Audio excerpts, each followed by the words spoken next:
आपण स्त्रिया मुळातच हळव्या स्वभावाच्या. या हळव्या स्वभावातूनच आपण आपले नातेसंबंध जोपासत असतो.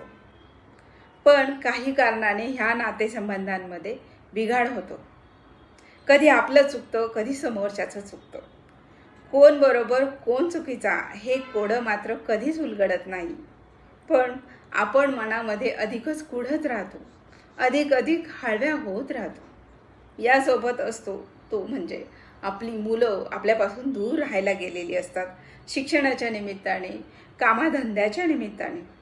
कधी आपल्या मुलांची लग्न होऊन ते आपल्या संसारात रममाण झालेली असतात. या सर्वांमुळेच आपल्या मनाला एक एकाकीपण आलेलं असतं. त्यामुळे आपलं हे हळवेपण, एकाकीपण अधिकच वाढत जातं. या आपल्या समस्त स्त्री जातीच्या प्रश्नावर मला संजीवनीताईंची कविता अतिशय बोलकी वाटली. ती मधुराणीने आधीही प्रस्तुत केली होती, पण मी पुन्हा एकदा तिच्या प्रेमापोटी तुमच्यापुढे ती सादर करते. कोणी नसलं तरी चालेल, तुझी तू राहा. फक्त तुझ्या डोळ्यांनी तुझं जग पहा. हास जेव्हा ओठ हसतील, हास जेव्हा ओठ हसतील, रड जेव्हा डोळे रडतील. हसण्यावर अश्रूंवर तुझी सत्ता ठेवून राहा. कोणी नसलं तरी चालेल, तुझी तू राहा. काटे कधी बोटी रुततील, फुफाट्यात पावले जळतील. काटे कधी बोटी रुततील, फुफाट्यात पावले जळतील. तुला आवडलेलीच फक्त फुले वेचीत राहा. कोणी नसलं तरी चालेल, तुझी तू राहा. मुसळधार सरी येतील, तुझा अंगार विझवू पाहतील.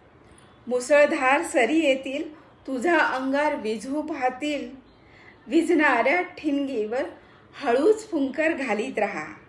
कोणी नसलं तरी चालेल, तुझी तू राहा. उसने मुकुट कोणी घालतील, उसने मुकुट कोणी घालतील. जरी अंगरखे पेरून सजतील, तुझ्या सुती वस्त्रांचा अभिमान तू वहा.